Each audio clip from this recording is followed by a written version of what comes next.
Hi guys, அஸ்ஸலாமு அலைக்கும். இன்னைக்கு காயல்பட்டினம் ஸ்பெஷல் கலரி கறி. இது எப்படி செய்யலான்னு இந்த வீடியோவில் பார்க்கலாம். ரொம்ப நாளாக நம்ம சப்ஸ்கிரைபர்ஸ்லாம் கேட்டுகிட்டே இருக்கீங்க. ஃபைனலாக இன்னைக்கு அப்லோட் பண்ணிட்டேன். இந்த கலரி கறி பார்த்தீங்கன்னா வெறுஞ்சோறு, கத்திரிக்காய், மாங்காய் பருப்பு, அதுக்கப்புறமா ரசம் கூட சர்வ் பண்ணுவாங்க. சம்டைம்ஸ் நெய்ச்சோறு, கலரி, கத்திரிக்காய், மாங்காய், ரைத்தா கூடயும் சர்வ் பண்ணுவாங்க. இந்த ரெண்டு காம்போல உங்களுக்கு எது பிடிக்கும்னு கமெண்ட்ல சொல்லுங்க. இப்போ ரெண்டுத்துக்குமே மெயின் ஹீரோவான கலரி ரெசிபி எப்படி செய்யலான்னு வாங்க பார்க்கலாம். 1 கிலோ கறி செய்ய போறீங்க அப்படின்னா 3 வெங்காயம் எடுக்கணும். பெருசா இருந்ததுன்னா 3, சின்னதா இருந்ததுன்னா 5. இந்த மாதிரி ஸ்லைஸா கட் பண்ணி வச்சுக்கோங்க.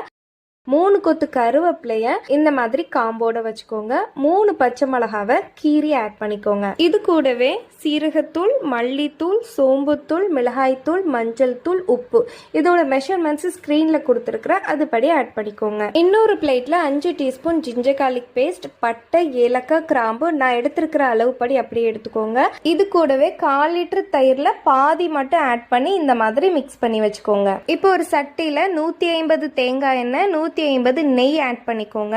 தாளிப்புக்காக பொடிசா நறுக்குன ஒரு வெங்காயத்தை ஆட் பண்ணிக்கிறேன். இது கூடவே இஞ்சி பூண்டு தயிர்ல மிக்ஸ் பண்ணி வச்சிருந்தோம்ல அதையும் ஆட் பண்ணிக்கோங்க. இப்ப காட்டம் பாத்தீங்களா, அந்த சைஸ்ல 2 பீஸ் மாங்காவை இந்த மாதிரி கட் பண்ணி நம்ம மசாலா ஆட் பண்ணி வச்சிருந்தோம்ல அது கூட ஆட் பண்ணிக்கோங்க. இப்போ தாளிப்பு நல்ல கோல்டன் கலர்ல பொரிஞ்சு வந்ததுக்கு அப்புறம் 1/2 kg மட்டனை மட்டும் ஃபர்ஸ்ட் ஆட் பண்ணிட்டு அதுக்கு மேல மசாலா பொருட்களை ஆட் பண்ணிட்டு மிச்சம் இருக்கிற 1/2 kg மட்டனை மேல ஆட் பண்ணிக்கோங்க. உடனே மிக்ஸ் பண்ண கூடாது. லிட் போட்டு க்ளோஸ் பண்ணிட்டு ஒரு 7 மினிட்ஸ் கழிச்சு நல்லா மிக்ஸ் பண்ணி விடுங்க. அப்பந்தான் உங்களுக்கு கலரிக்கான கலர் கிடைக்கும். இந்த ஸ்டெப்பை மட்டும் ஸ்கிப் பண்ணிடாதீங்க. இப்போ மட்டன் வேகிறதுக்கு ஒரு 2 கப்பு தண்ணி ஊற்றிக்கோங்க.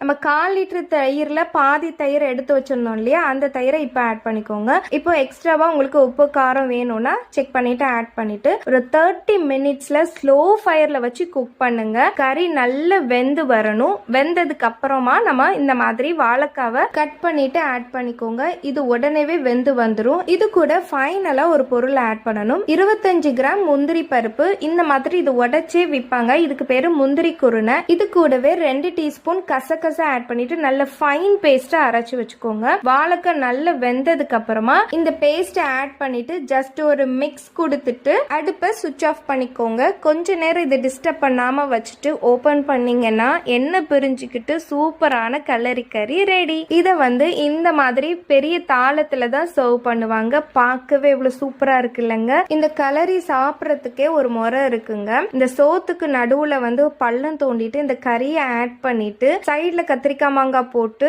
அப்படி கறியோட பிசைஞ்சு சாப்பிட்றதுக்கு ஆஹா அப்படி இருக்கும். ட்ரை பண்ணிட்டு என்ஜாய் பண்ணுங்க. தேங்க்ஸ் ஃபார் வாட்சிங்.